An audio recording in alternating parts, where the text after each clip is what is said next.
What is up, you guys? Welcome back to the channel. We've got a pretty interesting video for you guys today. So I was curious and other people were curious about the gifting event, Kabam's stance on it. So I went ahead and contacted Kabam Mike. If you guys don't already know, I am in the content creators program, and what that means is that I kind of have direct access to some team members.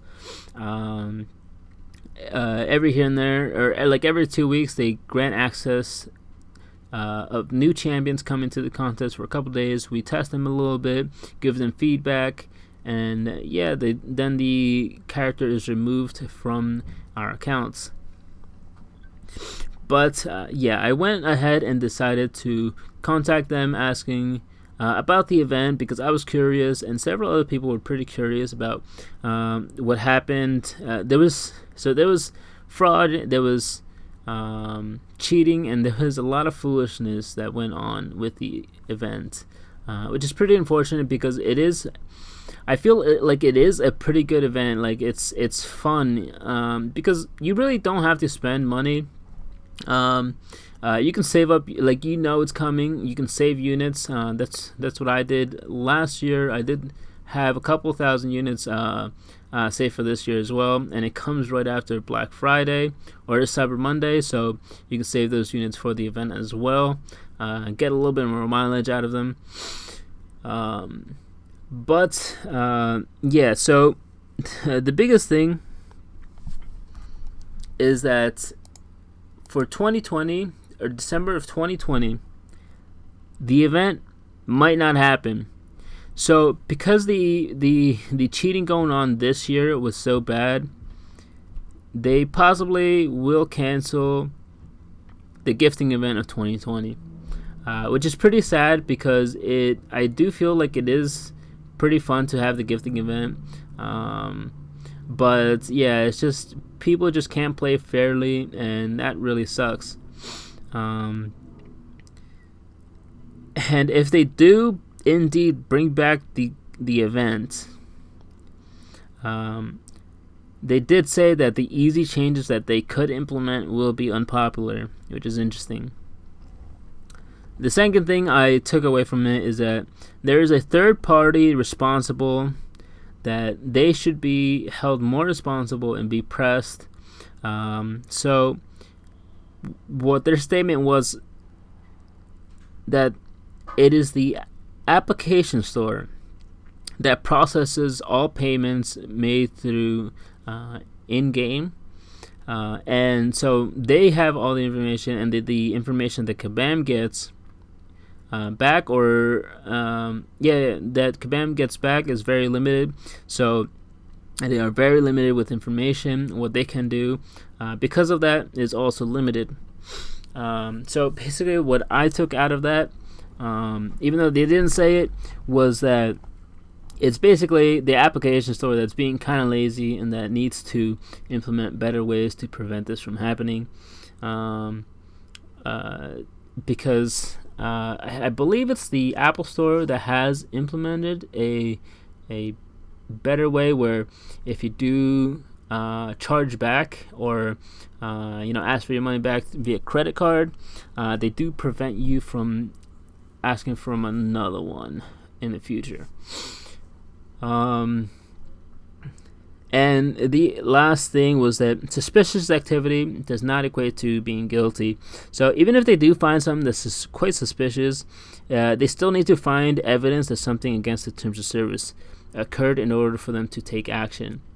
So this kind of goes for players who do play legitimately, who have several accounts, whether it's 2 or 10, who do play the game legitimately, who do log in actively, and to each account, whether it's like one main account and then 9 other accounts that farm, whether it's loyalty or units through that $5 unit bundle, which I do think was pretty smart. We had one player in our alliance who had a couple accounts, and what he did was that for the past couple months, or I believe it was for the past year, what he did was he had a couple dummy accounts, and what he and he bought the $5 unit bundle, which I believe was 735 units, I believe, for $5, which is like awesome value comparatively. It's very awesome value, and so for several months he just kept logging in and cashed out on December.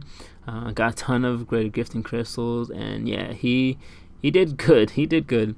So very smart play of him, and all legitimate, all actual cash.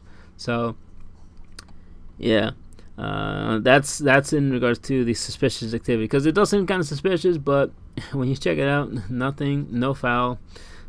So yeah, I ended up asking a couple players what if they had any questions, and a couple of the questions.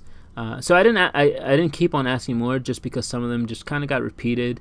Like some questions were very similar, and some of the answers kind of overlapped a lot. So we just start question to question. He asked, how come withdrawn players' score still counted towards the score? And what about alliance number 2 and number 4, who lost out because of that? So this kind of goes with other alliances as well. It's not just alliances number 2 and 4, because there's other brackets as well. But this kind of goes with the players who have legitimate accounts, who didn't cheat. The people that did cheat, it's a few bad apples. So it's kind of tough because they didn't set any rules beforehand. So you kind of have it's kind of tough to implement something on the fly. You kind of have to do it before the event even starts in order for it to be implemented. But basically, there are players who do play the game legitimately, who have several accounts, whose scores you can't just remove because it's multiple accounts. The next question was from Captain Picard. Why can't their accounting department point out suspicious transactions in the in-game economy? And this basically goes back to the application store. It's the application store who processes all the payments. They have all the information. They should be the ones being that's what I'm drawing from it, is that they're the ones that should be being pressed, not the credit card companies or Kabam, but the application store. Next up, from Willis, did Kabam really think everyone would play fairly, or are they retarded? Literally word for word, but why the event was done if unfair play was expected, basically. So while Kabam did know that unfair play was going to happen, because the event is such a tradition, and because the team loves it, the players love it, they didn't want to take something away from everybody because of a few bad apples, when most players did play this legitimately. So I can definitely understand that, and I do like this event, even though it is kind of like a spendy fiasco. But this event is like something that we do look forward to every year, and so I can definitely understand from that point of view. But because of the few bad apples in 2020, it might not even happen, which is kind of crazy. Next up, we got Kevin69. He is the guy who got kicked 3 or 4 days before the gifting event ended from Asgard. Asgard doing Asgard things. So if the event comes back, they're gonna have to implement things to prevent this from happening. Keep in mind, he spent like around $1,000 and then got the boot. So Asgard, or whoever the leader is, kind of shitty thing to do, dude. But nothing new. Pretty much everybody knows what kind of person you are. Alright, so yeah, he's kind of SOL, and it's just in the future they're gonna have to implement ways to prevent this from happening. Shibby dude asked, how is Kabam gonna act towards cheating going forward? He also asked questions about botters, etc. And the botters question I can answer quite easily.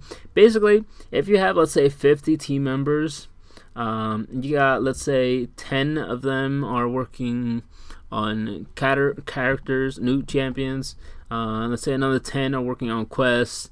You got some on bot. Like the team is not big enough to counter every single bot in game, and it would just take so much resources to try and catch every single cheater. I'm sure a lot of you guys have been like watching Profit Hoff's videos on how he can spot cheaters so easily, but you guys got to keep in mind that botters, like making a bot account is so incredibly easy on like basically every game. In the last game I played, I knew a guy just by himself. He had running at all times, I believe it was 30 bots, and he had hundreds of accounts like already made and ready to go. He would basically on the daily just make 20 to 30 accounts, set up his accounts, go to sleep, wake up the next day, work, come back, cash out. So if you have, let's say, so there are like 7 billion people on this planet, right? Let's say you have out of 10 of those guys, right? Just 10 of those guys making 30 accounts a day. That's 300 accounts every single day. And let's say you're able to flag 1,000 accounts and 700 of them are legitimate. Then what? You're spending such a big majority of the time trying to find out if the account is legit or not. So yeah, it's not easy. It's definitely not as easy as I thought it was previously. But yeah, I did used to have friends who did bot on a different game, and yeah, it was pretty easy. They told me, oh, I just do this, and I was like, oh, that's pretty easy. Yeah, it just makes it pretty tough for the game team. So yeah. Kabam did say they definitely learned a lot from this event, and that they're already working on ways to better identify and punish cheaters, not only for this event but for other events all over the contest. So any other events coming forward, they're trying to make a better system for it. It's just not as easy as it seems. There are a lot of complicated stuff, a lot of things that they gotta keep in mind. Next up, Astampf asked, will there be a buff to brackets? For example, top 20, 30 alliances, considering top 1 to 5% is such an insane range. So this kind of goes to 1 to 5% bracket. There can be alliance who put up, let's say, 300k points, and alliance that put up 3 million points, and they can both be in the same bracket. So I can definitely understand that. And yeah, they said that they would like it too, and that's one of the things that they might have to work on as well, on a better bracket system. Let's see. Miso Good said, the plans to institute a set of rules next go around to prevent bots fraud come next year. And that was basically the same answer as Shibby McDude. And Astampf is that they're gonna have to work on it.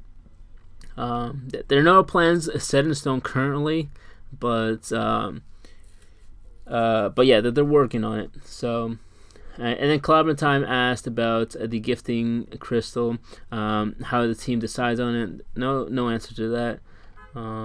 Let's see. And all of Arnie's questions pretty much got answered as well.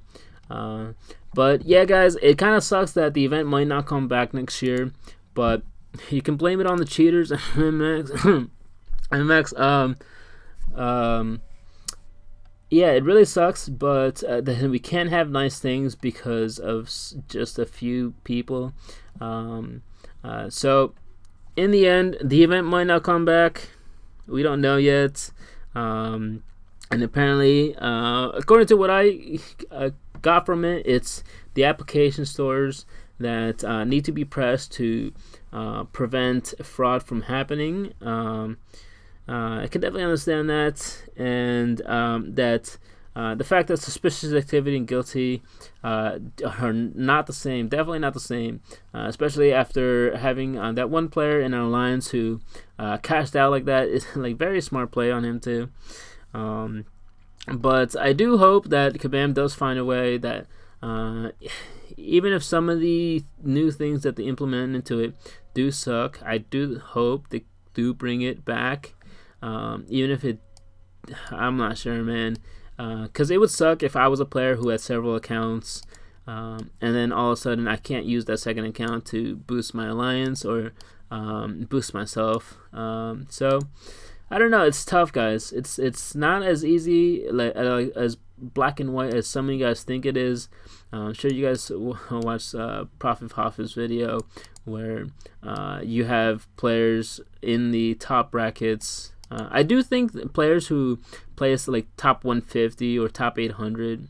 I guess top 800 is kind of tough, but top 150 at least for the feature arena, or top 100 for Legends events, should be punished.